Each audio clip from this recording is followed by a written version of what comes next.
Well, there you go. It's midday, Stephen, and that means one thing and one thing only, doesn't it? Wow, Ergonomics. It means wow, Ergonomics. Good afternoon to you. And we're going to be joined today by Sam from the Cogging Group as well. Good afternoon, Sam. Hi, everybody. How are we doing? Well, we're good. We're good. We're going to do a little bit of muting on you, Sam. We're not being rude. It's just that we're getting echo. And it sounds like, yeah, well, there you go. But the trouble is, otherwise it sounds like Holborn, you know, at 4 o'clock. echo. So we'll mute you. We'll bring you in when we're going to talk to you. So, Stephen, how's your week been? Pretty good. Change of scene for me, as you've probably noticed. So demoted from the office down to the kitchen. So the thing that I've been banging on about, Graham, is people not working at the kitchen table and a dining room chair. I'm doing it today. So I'm expecting lots of back and neck issues come the end of the working day. So apart from that, yeah, pretty good. Thank you. Oh, there you go. And Sam, where are you working? So we are still working from our offices. Fortunately, we can do that. We're all social distancing. There's not loads of us in an office, so we're able to do that. But we operate from quite a big facility, so we do need to be on site more often than not. But yeah, in the comfort of my newly refurbished office, which we did during the first lockdown. So yeah, all good here. Oh, good. Yeah, I've rarely seen someone in an office. Yeah. I need to get something on the wall behind me. I need to do something just to make it look a little bit more interesting. But yeah, I'm still on with that. Absolutely. We're going to talk a bit about recycling today, and in particular about sort of recycled products for the office, etc. But I know, Stephen, you picked up on a little story that come into sort of press about Tesco's and recycled materials. I thought I'd bring along a little example of that, and also just put another little question your way, which is, extreme eating seems to be a habit these days, doesn't it? I mean, I don't know whether you participate in this sport, but it seems to me that everybody tries to eat something that's even stronger than the last thing that came along. Are you both participants? I have to say that man versus food is something that's often watched in our house. I don't know if you've seen that yourself, Graham, where it's either huge volume or massive spice content. So that is once it's discovered, tends to sort of stay on with my kids, who love the fact that a guy's trying to eat, a bucket of ice cream or something that was most ridiculous chilies. So that's the most extreme eating that we've watched. I did a lot of extreme eating over the Christmas period. I'm now sort of suffering and paying for it now and trying to remedy. But no, I can relate to that a lot. What about you, Sam? I've always been a snack fiend. I'm surprised I'm not snacking now, to be honest with you. But yeah, I like my nibbles definitely. But yeah, put a bit on. But I've managed to stay active. So fortunately for me, it's very labour intensive what we do. So I've been able to keep the pounds off. But yeah, definitely there seems to be more sitting down going on now. So yeah, lots of snacking going on. But do you go for the strong? Do you go for the strong flavours? I mean, look, this particular brand of Chris has got a free chili extra hot warning on it. Interestingly, as well, it recommends that it's ideal with beer, which for 12 o'clock in the middle of a working day is maybe not so ideal. No, any spices for me, I'm a typical farmer. I'm used to me bland food. So if I put any spice in my mouth, it'll be burning my tongue off. Yeah, no, I stick away from the spices. Well, interestingly, the dog managed to nick one of these off of me earlier, so it'll be interesting to see what happens there later. Anyway, so the story that you picked up on, Stephen, was a Tesco's story. Yeah. Which is that Tesco to start recycling bread bags and crisp packets. What's your thoughts on that then?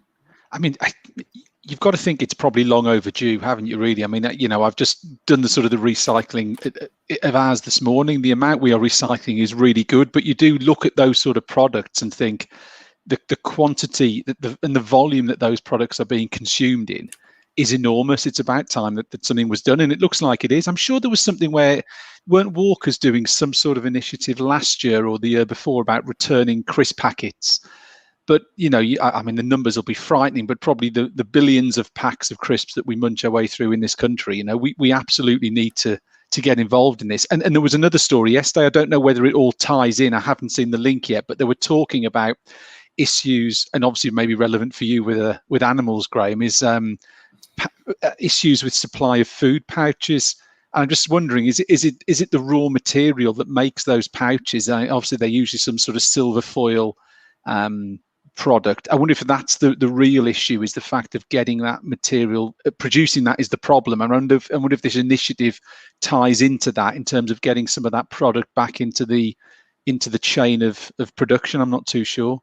Well, yeah, really interesting. I mean, personally, I never use those pouch meals. Always go for raw meat with the dog. Yeah. It's better for them at the end of the day. I was put off by feeding my dog those pouch things when I watched that program. I don't know which company it was, where I saw the people testing the dog food. Oh, no. Right. Actually testing it as tasters and going around and having it in a nice little plate and actually going, oh yeah, it's very nice. It's a really gourmet. I'm thinking, well, come on, what have we devolved to here? The fact that we're giving our animals stuff that people would eat. No, that's wrong. Dogs don't want that. They want raw meat. That's what they want. What do you say, Sam? What do you say, Sam? Yeah, I've got a little cockapoo, and he'll eat anything, to be honest with you. If he can sniff it out, he'll go for it. But yeah, he does like his raw meat, his chicken, beef, and all that good stuff. Definitely he's happier having that than having what we're eating anyway. Although I don't think you would know, because he's a gannet. So on the recycling side, yeah, I mean, full stop. I think we all need to do better. I have noticed that. One of the things I've noticed in lockdown is certainly the increased amount of alcohol bottles in the recycling bins at the end of the drive at the end of the week.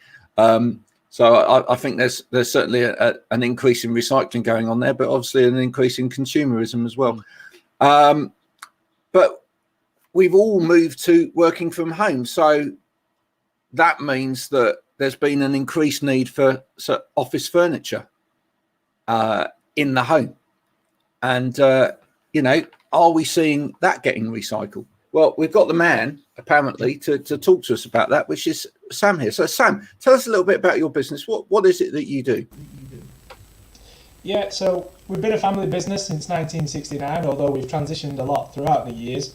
But one thing that we're heavily focusing on now, and our main USP, is the ability to source not only sustainably manufactured brand new office furniture, but more that people know us for is our upcycling and recycling of redundant office furniture. That's something that we've always been fairly well known for in the space. And obviously what we're finding now is there's never been as much probably redundant office furniture on the market, with people now decanting from their offices, going to work from home. They're trying to take the furniture home with them, but in most cases, a lot of, your home office isn't the size of your normal work office, so the desks are too big, the chairs are generally too bulky. But although the chairs are getting more adopted than the desking, but it's the desking that's suffering, I would say, in these places. So something for us to be able to help these kind of businesses with, organisations with, is making better use of their existing assets, resizing the desks, cutting them down, redoing the framework on them, even reupholstering the seating and making that look good or more fitting for the home environment, but doing it obviously at little cost. But the main objective is to reuse as much as possible, rather than just trying to replace it for new. But where we struggled is as soon as people started working from home, obviously everybody kind of took to online. Sales for new office furniture online absolutely skyrocketed at the start of this lockdown period. So us as kind of traditional dealers, we weren't really called on that much at the beginning, because we're much used to dealing with businesses that are working from an office environment, not from a home office environment. So places like IKEA and Argos and the general big brands that are online, we're absolutely bombarded with requests for this home furniture. But we're now seeing the kind of tail end of that. People are appreciating the furniture they have got at work is far better than the cheaper furniture you can buy online.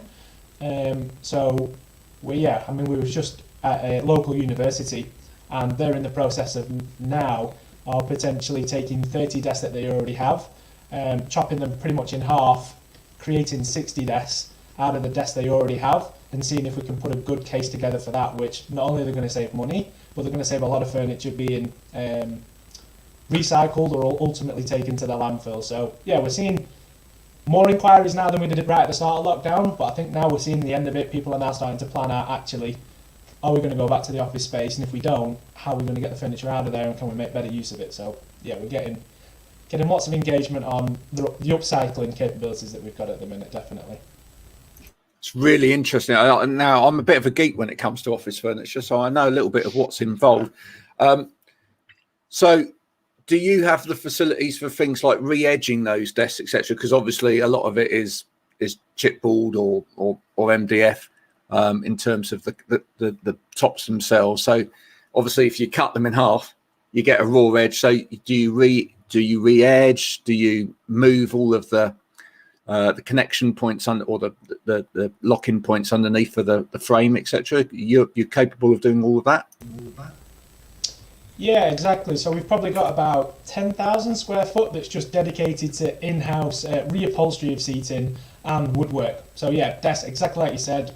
So if you can imagine a radial desk, a big curved desk, for example, we've been doing this for years, even before COVID and everybody trying to make better use of the furniture. We would go in, and it was even a way for us to actually upsell furniture, because typically people are wanting to buy rectangular shaped desks that are more compact. And I mean, it got to the case where they were trying to get as many people in an office as you could, so having a great big radial desk was a nightmare. So if you can imagine, you've got your big curve on the desk, we'd cut that off, make it rectangular, reduce the width a bit, put a new edge tape on there, and then we'd retrofit the frame back on the most efficient, kind of cost-effective way possible. Because the more time you put into stuff like that, obviously it then starts to kind of beg the question: is it feasible to do that?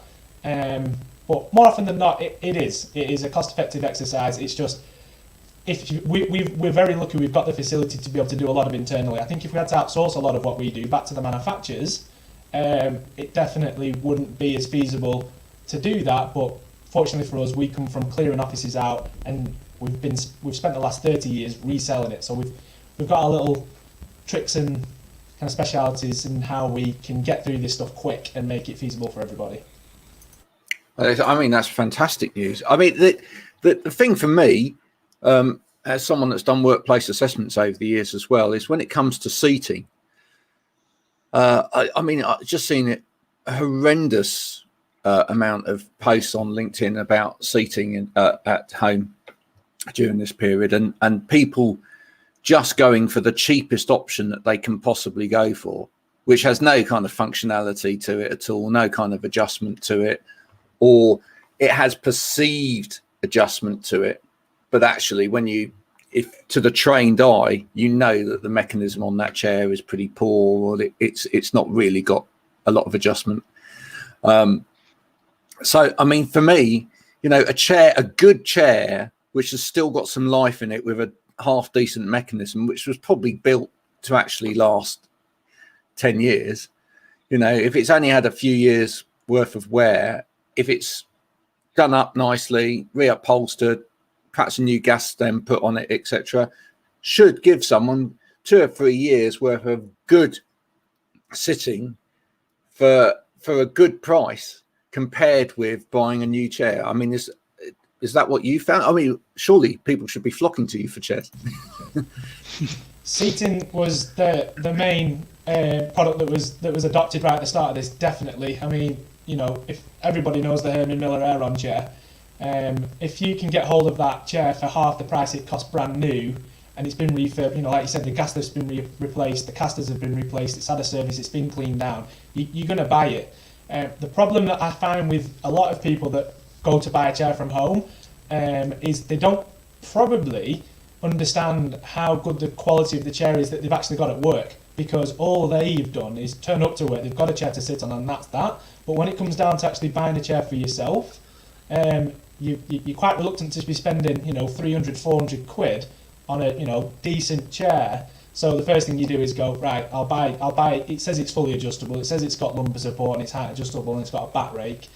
All basic chairs have that, but the difference between a brand new £95 chair compared to a £400 chair, if you know your quality and you know your mechanisms, which obviously you touched a point there. I mean, the mechanism's one of the most important part of the chair as far as the adjustment over time. And I've always said, the more adjustment you have on a chair, it's like your seat in your car. You adjust it to fit you, and you never generally adjust it from that point. So if you can do that with an office chair, you'll never have a problem.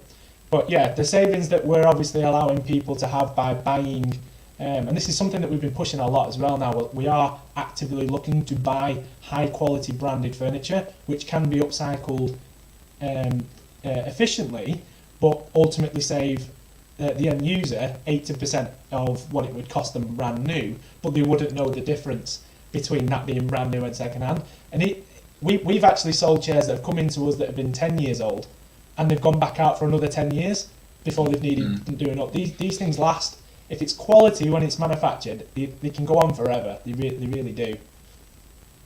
Steve, you got any questions for Sam? Yeah, I mean, I was just interested. What's the sort of where do you have a problem? What comes in? Do you have a difficulty resolving? What's the toughest piece of kit for you to actually turn from, or turn into a sellable product? What are the sort of the roadblocks you hit, and what products are you genuinely not able to do anything with, and unfortunately they have to be landfilled or whatever? Where's the pain points for you as a business? Yeah, good point. So for us, so what we're finding now is manufacturers have what should I say? So they've got the responsibility now to make, when they're manufacturing products, they've got to be recyclable. And I've always argued the point, that's absolutely fine, but why not make it upcyclable before it's recyclable, or remanufacturable, a better term to use maybe. But I mean, it comes down, a lot of products are manufactured not to be taken apart, or if they are taken apart, they would be broken, which means you can't put them back on the market. But I've had these conversations with a few manufacturers, and I'm getting a little bit of attention from them now, because I mean, we're not shouting anybody out, but we know there's manufacturers out there that are manufacturing products not to be upcycled because they don't want to upset the distributors by putting second-hand products back on the market, because that means they're not going to buy that chair new or the desk brand new from the main distributors. Our argument's always been, the people that are buying that second-hand product are people that would never justify spending that kind of money on a brand new product. So we're saying, look at it as a positive than a negative, because it's not a market that you would have shared anyway. But if it's doing anything, it's letting the client know that's just gone and bought, a high quality brand piece of furniture, how good that is. And more often than not, what we find is they'll come to us and buy it upcycled, and then when that business grows, if it is a business that we're supplying, they'll come back and go, oh, we've just expanded, we've got 200 staff, we actually want to buy that product brand new now because we know how good it is when we were buying them second hand. So there's still a little bit of that. The hardest thing for me is being able to get products that can be broken down easy enough to be upcycled, definitely. And the resale market is a little bit difficult. There's definitely a misconception still out there that second-hand furniture is a little bit, not disgusting, but people are a bit like, yeah, I'd rather have a brand new chair. But there's definitely people out there that can appreciate, if they can get their hands on a Herman Miller chair for half the price, they will do it. I mean, we've just proven the case. We brought 10 Herman Miller chairs in that were only 12 months old, and they'd sold within 24 hours back onto the market. The client saved, I think it was 1,500 quid in total, if not more than that. In fact, it was a lot more than that. I think it was a £5,000 saving compared to brand new. So if you know what you're looking for, absolutely amazing. It's the ones that don't really understand the quality of the product that it takes a little bit of drilling into to kind of get the message of what it is. And I think it's the same for new as well. When you're buying new, if you don't know the product and the quality of it, you're a bit reluctant to spending that kind of money. But yeah, our biggest pain point is coming across furniture, office furniture, that is easy enough for us to break down and basically remanufacture again. But we are seeing big changes in that. Orange Box especially, they've got a product that's it's called the G64. orange box chair. It's probably definitely one of the more popular chairs on the market. And they've got a big study against that, where that whole chair is remanufacturable. So that's amazing to see. It's just not a lot's being done. There could be a lot more that can be done. All manufacturers, I think, should be on the same wavelength that anything they manufacture, if they can prolong the life of it, it should just be a standard process that they have in place. Well, you may be in luck, Sam, because I don't know whether you saw my poll this morning. I always do a poll every day. But there was a bit of news on the BBC this morning about the fact that the law is going to change in this country, and that actually for across the board with products will need to be repairable going forward by law. And therefore, companies will need to repair them. I mean, it may be that then that gives you a business opportunity going forward to actually do repair work on behalf of these manufacturers who won't necessarily want to carry out that work themselves on their chairs.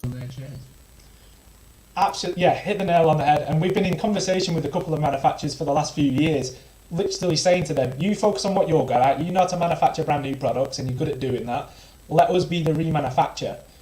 So there's a company in America, Davies Office they're called, and they've proven this tenfold. They've managed to scale up a relatively big business purely on remanufacturing office furniture, and they are working with manufacturers to allow them to do that. So the manufacturer can keep putting what they want to put out into the market, and then they're allowing kind of us innovators in the remanufacturing world to kind of build up our kind of market share in this, and it can definitely be shared. I don't see why a manufacturer would want to do both, because ultimately they're going to disrupt their they're going to upset their distributors, because they're going to go, why you don't remanufacture it, because we just want to sell new stuff, and they don't want to buy second-hand stuff from us. They want to keep buying new. So it makes a complete sense to come to somebody like us that are remanufacturing specifically for a completely different market.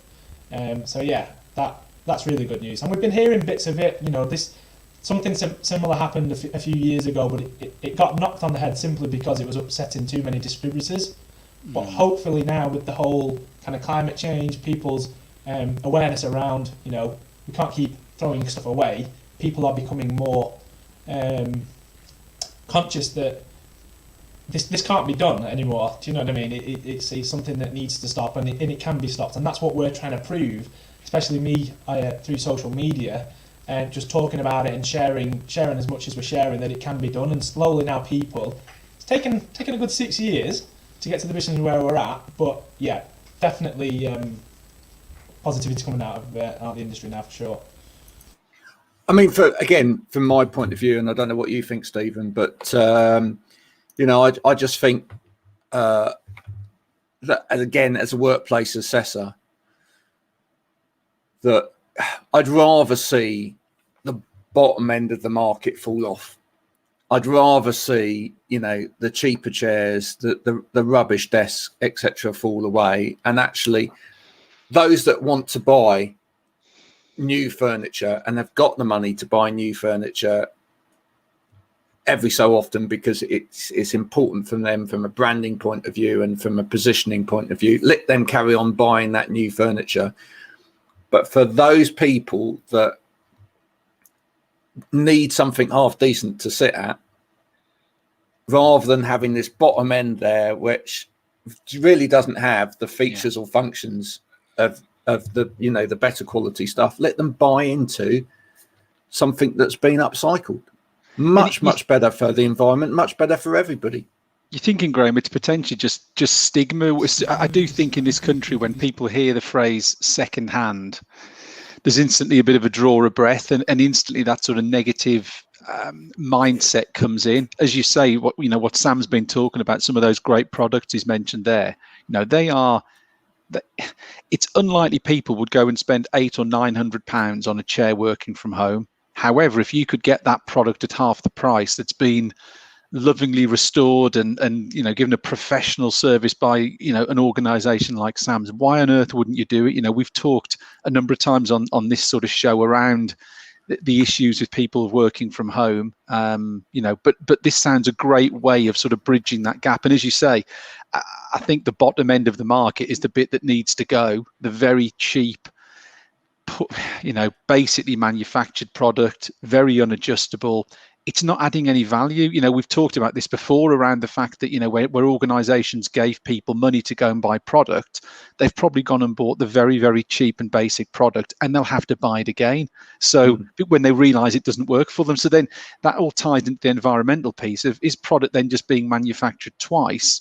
Because the first time they're buying the wrong thing. So yeah, I think that's a really interesting thought, and I think that's the way to go. Is almost, it'd be interesting to know, Sam, in terms of case studies, to try and sort of set people's mind at ease, as it were, around the refurbished, upcycled, etc.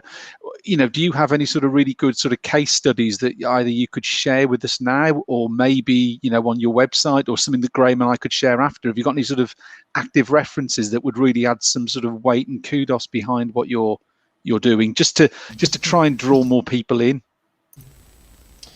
Yeah, definitely. Obviously, it's a bit of a tough one, because believe it or not, some of the organisations that we have worked with that are very, they're a household name, have not wanted to disclose what they've been doing with the upcycling, which is a bit strange, because it's great media. But I think, like you said, you touched the point that it's second hand. Is that going to make them look cheap and tacky? And I'm hoping that is slowly going to go away and go, oh, they're actually an ethical business that are trying to not only save money, reinvest that money back into the business essentially, but they're becoming a green business. That's the whole part of this CSR policy that they have in place. Although I think sometimes it's just ticking a box more often than not. But yeah, I mean, I've not got anything I can share right now, but I've definitely got links that I can put through that I think will definitely be of interest.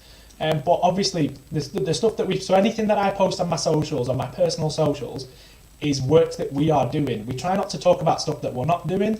It's always, this is what's been ordered, this is what's been asked of us. Kind of watch the process and see how it goes from there. And that's been really well adopted. Like we try and show the real life side of it rather than trying to sugarcoat what it could be. It's a little bit difficult doing it that way because it's harder to get people to adopt it, like you said. But I put out a post the other day where we're actually trying to do a lot more fact finding and a bit more R&D within the industry about more of the importance of reuse, as far as an academic point of view. Because if we can get that information and actually tell people the actual environmental benefit of purchasing upcycled office furniture, not just the cost savings, I think that will really have a lot of clout, in the sense that people go, oh, right, okay, I've just saved one long haul flight by buying an upcycled office chair.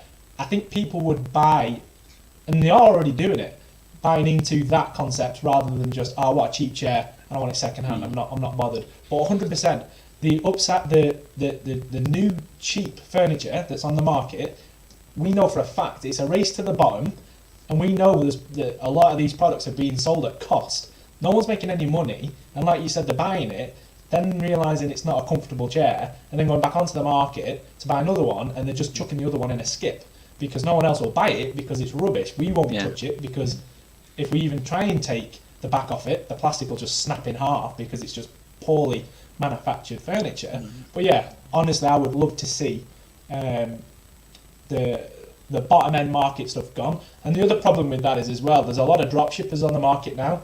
So you can imagine people more working from home, even kids now working from home, can get hold of manufactured products. They're not bothered about the margin that they make on it, as long as they make an extra couple of bob here and there. And I think that's really kind of drove the price down on a lot of these products because, they don't have a facility to pay for. They don't have scale up plans as such for the industry. It's just a passive income to them, which has a really negative effect. But the beauty is the manufacturers that are selling more high quality products, they won't touch those kind of organisations, which is great because they'd rather support a dealer network like ours and put more quality furniture out to people that appreciate those quality products. So yeah, we're definitely on a big kind of transition at the minute. We're trying to go away from, don't just come to Coggins to buy a cheap piece of furniture because you can get it as cheap as chips. It's come to us because there's a lot more behind it. There's a bigger story behind it all, and yeah, the last 12 months especially is where we've seen people adopting that mindset over than just, oh, we've got a new office, let's just kit it out with a load of cheap rubbish, second-hand furniture. And it's a case of educating them as well, because a lot of people don't really care at the start of it when they're furnishing an office for the first time. It is a case of saving as much money as they can, and if they can get what they need, great. But I've said to the guys, right, if that's the case, let's just educate them.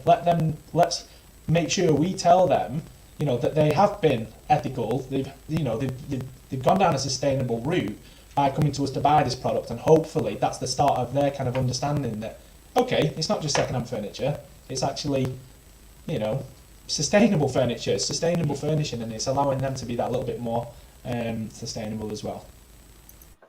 Brilliant. Thank you very much, Sam. Now, listen, guys, you know that I'm a marketing genius when it comes to this market, right? So I've sussed it. I've got it, right? And it came to me while Sam was talking about this whole market and cars, right? As well. Or it was one of you were talking about cars. So the fact was that there's 3 of us, all right? 3 blokes. So think about this for a minute. 3 blokes. Where else do you see 3 blokes? And cars. Top Gear, right?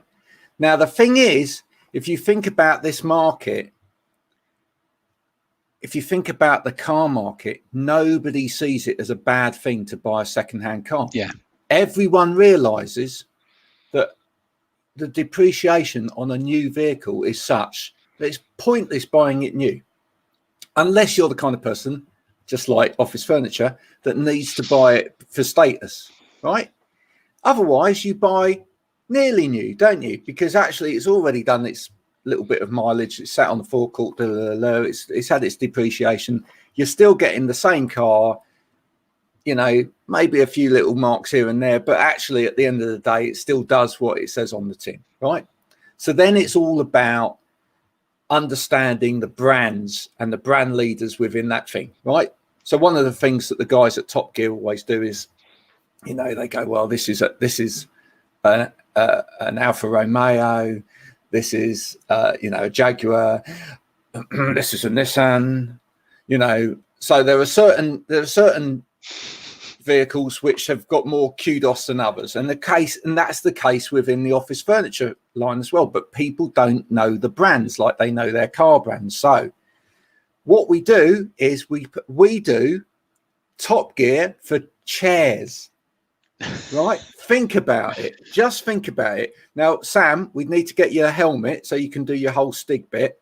Yeah. Right. And you need to get you a better microphone and camera, mate, so that, we get rid of the echo. And when we get moving again, we can actually take these chairs for a test drive, right, and show people them going around the office, right? Perhaps we can race around various offices with them.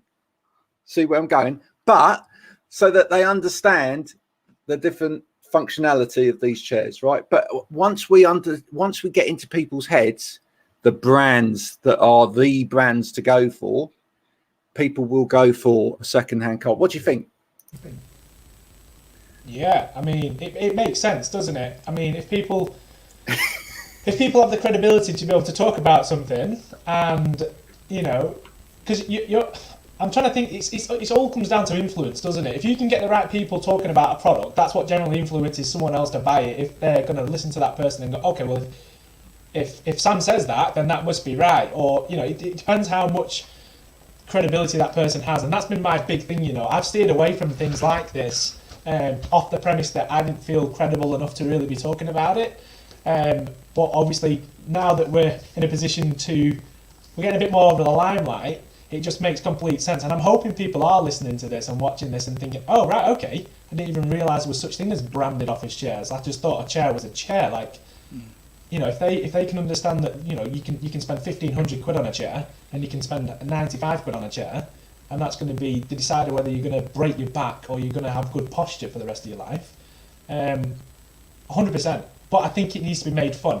So touching on that point, Graham, I think if you can make it engaging, make it entertaining, but offer good value at the same time from credible sources, 100% think that could stick for sure. Well, Sam, if I can't do that, nobody can. All right. So that is That's definitely on the cards.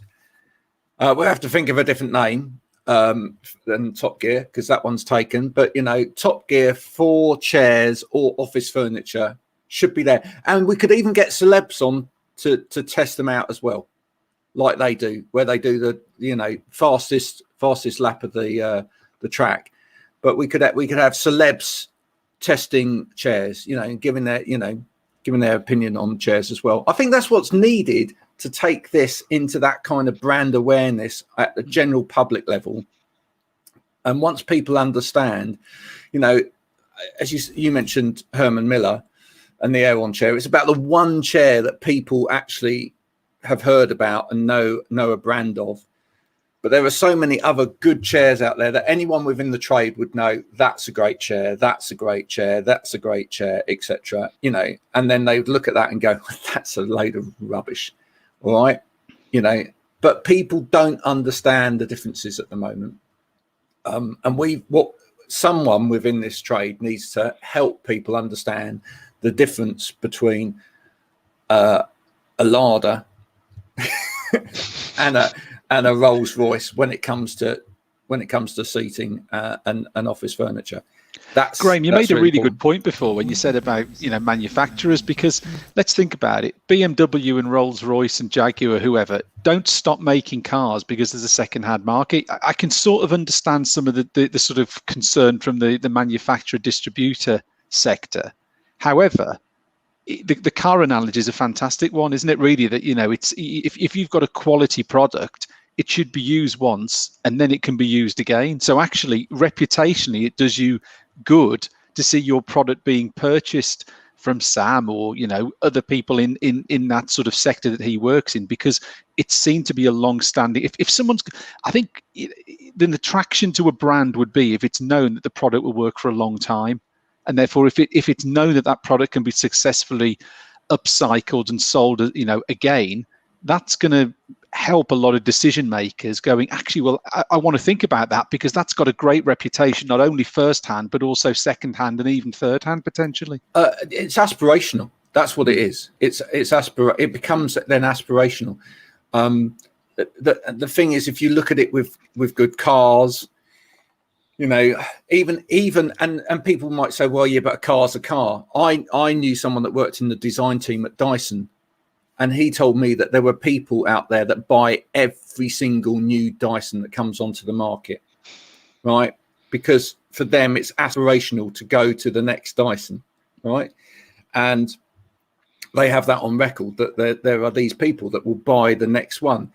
But again, you know, they make a product which, because of the quality of the product, it can be repaired, it can be upcycled, it can be, you know, it can be kept going, and therefore then there's a good second-hand market for the next one. But then those people buy it and they aspirationally think, one day I might get a newer version of this product. Yeah. And that's why the manufacturers at the end will not lose out. I agreed. We're going to do this. Yeah, well, yeah, I mean, another point here, I mean, we're talking about cars, but I mean, if we get a little bit closer to kind of what's happening within an industry that's not really spoken about, that people are like, that's a car. I mean, you look at Microsoft. Microsoft have approved remanufacture partners. So they're selling a lot of new products, and then they have partners specifically remanufacturing their products again. And that's the case. I mean, if it can be done with IT that's sitting on top of the desk that we're supplying, it makes sense. And that's grown into a billion, if not trillion pound industry in remanufacturing IT equipment. So if it can be done with that, and same again, IT generally does hold a higher resale value. So I think, you know, but it's the same with the chair. I mean, Herman Miller chair is £1,000 a chair minimum. You know, you can go from there. It's a lot of money. You know, you buying a computer, you can get less than that, and the remanufacturing, and it's been highly adopted. So yeah, it's being done, but office furniture just seems to be it's a big grey area. You know, RAP did a report back in 2011, but it's 2011. Why it's not been touched since 2011? I think Greg at Ripe Office, he's doing a fantastic job bringing awareness around this, the circular economy and of office furniture, the importance of reuse. I've learned a lot from him and watching what he's been doing. But I can only name 3 people in the UK that are taking it to the level we're trying to take it. And it's just lack of information, and I think people not wanting to do it, and manufacturers trying to steer away from it. Because of the fear, people are going to buy all that furniture second hand rather than buying it new, which makes no sense. It makes no sense at all. So, yeah. But we are seeing a shift. We're definitely seeing a shift. I'm not saying it's not happening. I'm not saying it's not changed. There has definitely been a big shift in the last couple of years, 100%. People were laughing at what we were doing just 4 years ago. What's the point in buying second-hand furniture? Go and buy a new one. Stop being a cheapskate. Where now people are going, actually, I can't tell the difference between your refurb chair and that brand new chair. The only difference I can see is it's half the price. We've made a decent margin on it that allows us to do what we need to do. The customer saves a load of money, and it stops it from ending up in a tip somewhere. So, yeah, it all comes down to the marketing of this and how people are educated on it, definitely. And that's what we're focusing on now. We're really trying to find information that when we put it to market, it actually makes sense, rather than it being a load of jargon and people still not understanding how to adopt this kind of new. Well, Sam, if you need to go anywhere for marketing, I'll be giving it. That's what I do. That's what I do. I mean, the other thing that I would say is I would expect you to start to see some growth in this market anyway, with an increase in hybrid working and a move away from everything being around the office as well. Because if that does move forward, and you see more people actually spending a little bit more money in terms of the equipment at home, and I think with time you might actually see them making a bit more space in the homes as well. I know certainly when I've been looking at the building market, that the building market are going to adapt to making more homes with more space. A lot of people are migrating from one place to another in order to get more space for a home office. So I just think with that movement, you should see more of this, because whereas I can understand if you're going to buy a whole floor's worth of equipment and you've just had everything redone, you've had a new building put up, etc., you want it all to look brand spanking new, etc. But if actually what you're facilitating is individuals working in their little pods at home the majority of time, and actually then in that space you might have more sort of breakout areas and more creative furniture, then actually it doesn't matter that it's a bit hodgepodge or there's one of these here and one of these there. Actually you can buy for individuals what individuals need. So I would expect it to grow. Yeah, I think you're right, and that's what we're already finding now. Having all. I mean, that trend started a while ago, where people, and we found it because we got to the point where it's like people will only buy matching furniture. They want it to all match up. Where now it seems to be the trend. Agile workspace, especially now, where people are kind of bundled all in a row, bums on seats scenario. They're quite happy to have breakout spaces that are differently set up because it's become trendy. And people are going for that. They go for the trend. So, yeah, I think if you can make stuff look good and appeal to people, and keep it on trend with the market, and that's what we've battled with. We've tried to make secondhand furniture look sexy and look current for what people are buying now, and it's a great incentive for them to buy it, because more often than not, the actual chair recovering side of things, we offer more options, more affordable. And what do I want to say? More affordable and options that they wouldn't be able to maybe find from a manufacturer if they went to them, available to them. So we can source different fabrics and personalise it to them. So, and that's really worked for us. That's been a great kind of selling mechanism to us to allow people to adopt this furniture, because they couldn't even get it brand new in what we've just done. They've got a custom piece of furniture that looks like new. But yeah, I do agree. Would you say the same on that, Stephen? Is that? I think so. I mean, the one area I was thinking that I think would potentially really be an opportunity for yourself is you read all, we touched on, or Graham touched on hybrid working there, but talk about regional hubs coming in where, people are going to be setting up with these sort of, places where they can, drop in and whatever, more regionalized. I think that's a great opportunity, because I don't think that necessarily then needs to be kitted out in exactly the same furniture. You can have transient people. You could have 15 people turn up one day. The next day it's 20 different people. The next day it's 35 different people. That's where I think there's a really good opportunity, is where, people are looking at regional areas, town centres, and I guess it all ties potentially back into the whole look of the high street. So what was previously a retail space now becoming some sort of local hub. I mean, yes, absolutely. There may be some times where they need to go for the brand new furniture. However, that to me is a great opportunity to introduce the type of product that you're doing. It's perfect for it. I think these regional hubs, and certainly home workers, is a really, really good area for you, where it doesn't really matter, because there won't be 70, 80, 100, 200 desks that all need to look exactly the same. They're going to be little breakout areas, aren't there? So actually, it's going to be more attractive to the eye and appealing if it doesn't look clinical, if it looks a little bit sort of little bit of this, little bit of that. I think that will work really well. And I think that's an area that I think you will do well from, is when we start seeing these retail type environments turned into regional meeting office hubs. That's where I think the opportunity is to come and talk to you guys and support them. Yeah, no, I agree. I mean, as long I think that one of the biggest fears with doing that is obviously having an office full of mixed-match furniture. There's nothing worse than going into an office when a load of mixed-match furniture has just been dumped into it, because it doesn't look that appealing. But I think if it's done properly and there's some thought gone into it, and the furniture's upcycled and remanufactured in a way that does have some style going for it, 100%. But I think a lot of the fear has been, well, we're not buying second-hand furniture because it'll all be mixed-match once we get it in the office, which is, it's true. But it can be done in a way where they could, if a bit more time spent on it, it could be done nicely, for sure. Look, let's face it. We've all been in classy, middle of city pubs, which are a little bit trendy, and have a mixture of kind of seating in there and breakout areas, etc. And it's all a little bit hickledy-pickledy, but there's some design lines going through it in terms of, as you say, continuity of fabric, continuity of color schemes, or anything else. It actually looks brilliant, and people love those kind of areas. So, I always go to hotels that look like that. I hate the hotels where everything has a blue stripe. I just hate. I hate it. I always look for something that's got a little bit of personality to it. So, yeah, there you go. 100%.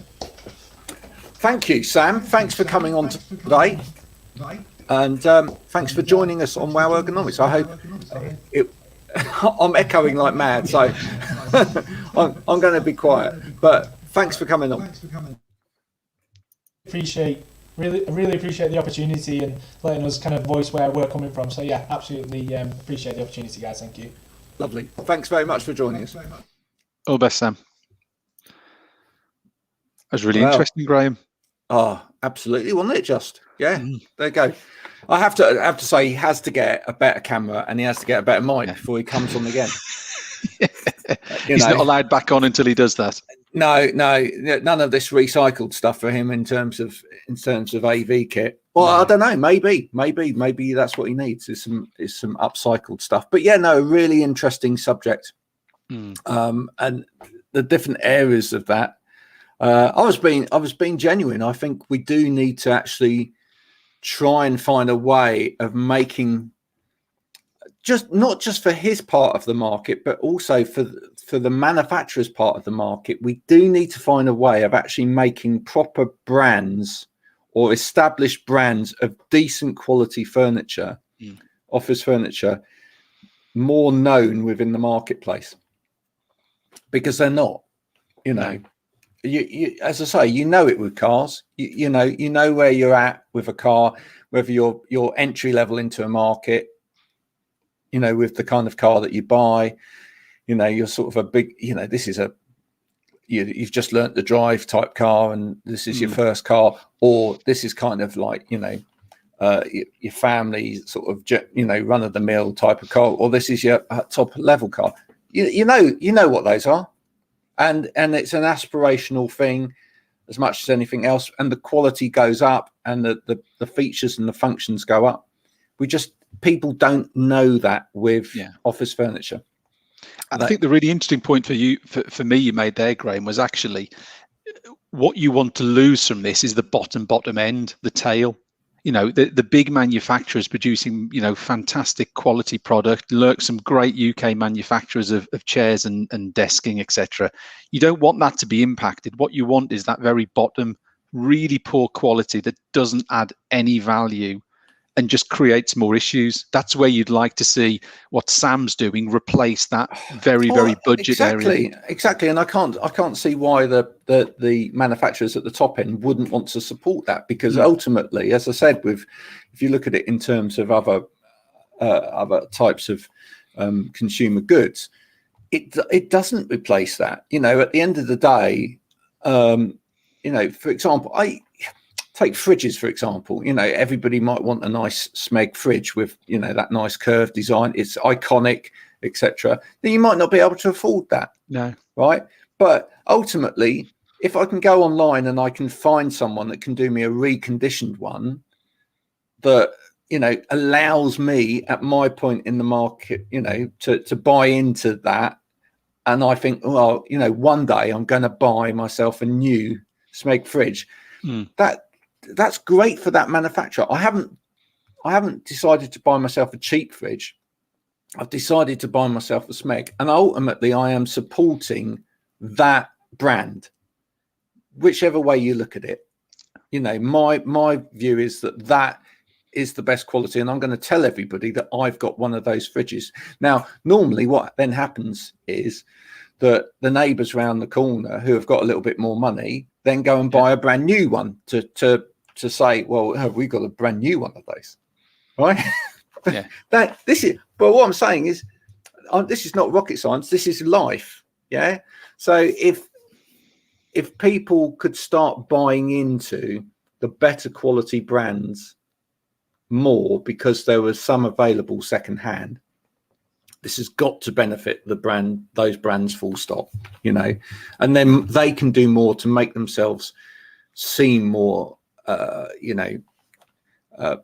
aspirational within the market. This is what you really should be aiming for and moving up towards. But it's, at the moment, people see cheap chair there, and the trouble is with everything being online as well is that you don't see this stuff in the flesh. No. So you can't. One of the things I always say with half decent chairs as well is when you pick them up, that it's a good quality chair because it's heavy. Yeah. Right. You can actually feel the quality of it. Yeah. But you can't see that online. You can't see that actually if you lifted that chair up, you could literally throw it over your shoulder. It's so lightweight, and actually everything that it's made out of, it's really flimsy. It's underneath it's just a plate that's got 4 screws into it, and it's horribly built into thin plywood. This one's built to last. Absolutely fantastic. They just, on paper, things look tremendous, but they're not the same when you actually get to touch them and feel them in real life, and that's the shame. And as you say, people have wasted a lot of money out there. So there you go. We've nearly gone through the whole show. Was there another subject that we were going to do today? I'm not sure whether we were going to do another subject or not. We were going to touch on hybrid working will also become the norm. We did kind of touch that. I brought that into the subject.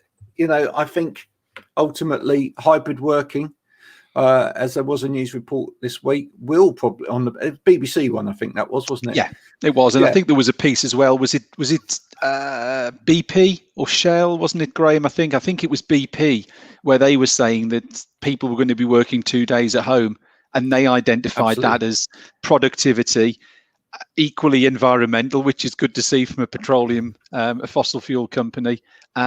but also, cost saving as well. So again, it's just, I mean, I think we probably go into it in more detail next week, because I mean, to be fair, that was a great, I mean, we weren't sure with Sam how far that area would go, but it's great that we sort of filled 50 minutes of it, and I think we probably could have gone on, but I think there's lots and lots of articles coming out. As you say, me and you have picked up 2 or 3 things just simply off the BBC this week already by Wednesday lunchtime, with people talking about hybrid working from home. It's suddenly, I think, almost as the schools have gone back and people are preparing to return to the office, it's almost becoming that sort of decision day, isn't it, now, for companies, as to, we've spoken about it. Is it easy to talk about it when everyone's at home? Possibly. But I think the difficult thing they've got to face now is what's their policy going to be? What are they going to do? Because now you've got to make a decision, because in a few weeks' time, your office is going to be open, but you're going to potentially hit a barrier with people saying, no, sorry, not for me. I want to carry on working from home. And that's one of the things I thought was really good about, some of the stuff that Sam was saying. I mean, I wasn't aware to quite what extent they could actually offer, this upcycling of furniture. So the ability there for a company to look at that and go, here's a company that could potentially take our existing desks and our existing furniture and remodel some of that so that it actually could go into people's homes and fit into people's homes. As he said, even if there's not necessarily a complete cost saving, certainly from an environmental point of view, without spending probably any additional money, they meet that need there using what they've already got, which I think is tremendous. And then it allows them to think more creatively about, or even fiscally about, the spaces that are left. So I think it's very timely that we did this one today. I think it's timely that we had someone like Sam on, and hopefully some people will pick up and listen to it that are thinking about, what do I now do with my office space? How do we move forward with this? And if you are thinking about, folks, hybrid working out there, let's think very carefully about, can we restructure the spaces, effectively at both ends? And I would really hope as well that companies do involve their staff within that process as well. Because I think the biggest mistake that any business can make right now is to not communicate properly with their staff. I mean, don't make assumptions that everybody wants to return. Don't make assumptions that everybody wants to stay home working. It's about actually asking the staff openly what is better for them. And it may be that for some staff it's one thing, and for some staff it's another thing. And it might be that you need to then think about how you reform your teams or reform your structure in order to accommodate what works best for individual people. But also don't think that it necessarily matters if the teams that were together potentially then get split up, because think about it, they've been split up for a year now. Right? They've been working in different places for a year. So if some of your people are actually finding it better still working from home, maybe just carry on letting those people work from home. Maybe just say, look, come into the office, as BP are saying, come into the office for so much of the week, but continue to work from home the rest of the time. I think there's some great opportunities going forward. And it was exciting today to hear someone, sort of on that cusp of really trying to help both that hybrid working happening and help the environment at the same time within this whole piece. I think it's quite exciting to see these changes happen and unfold. And it'll be great to do Top Gear for chairs. Can we get Clarkson involved? Well, I don't know. I think he probably wants to retire from all of that now, maybe. Especially when it comes to chairs. But I just think, there is an opportunity to do that. I think certainly at some stage when we can start moving again, I think that we should do, you, me and Sam should at least do a live show from somewhere with a load of chairs. Well, he's in Preston, Graham, so it sounds like it's a road trip. You can pick me up on the way through on the M6. When of course we can sit next to each other in a car, of course. I think that would be great. And on Preston front or somewhere like, or Blackpool. Don't mention Blackpool to people from Preston. Well, no, okay. But somewhere on the seafront with a load of chairs, I think. Okay. That would be pier great. Somewhere. A pier. Yeah. And someone disappears. Yeah, not Piers Morgan, but no. But Graham, we said we'd avoid that subject, and we've got to the last minute, and you've brought it in with 2 seconds to go. and there I shall say no more. But there you go. Thanks for watching this week. I hope you've enjoyed Wow Ergonomics. If you've listened to this on Spotify, I hope we didn't say anything too much that was too visual for you. And that you enjoyed the conversation as well. We will put some links into the posts on this for you to get hold of Sam. If you do want to get hold of Sam and learn a little bit more about his business, if we get any more information from Sam regarding what they're up to and any, as you say, any kind of reports or links that are useful to do with upcycling of furniture, we will also copy them in on this post as well. Until next week, when we'll be back discussing something else equally contentious and exciting in the world of home working and ergonomics. Bye from me and bye from Stephen. See you next week. Bye for now. Bye.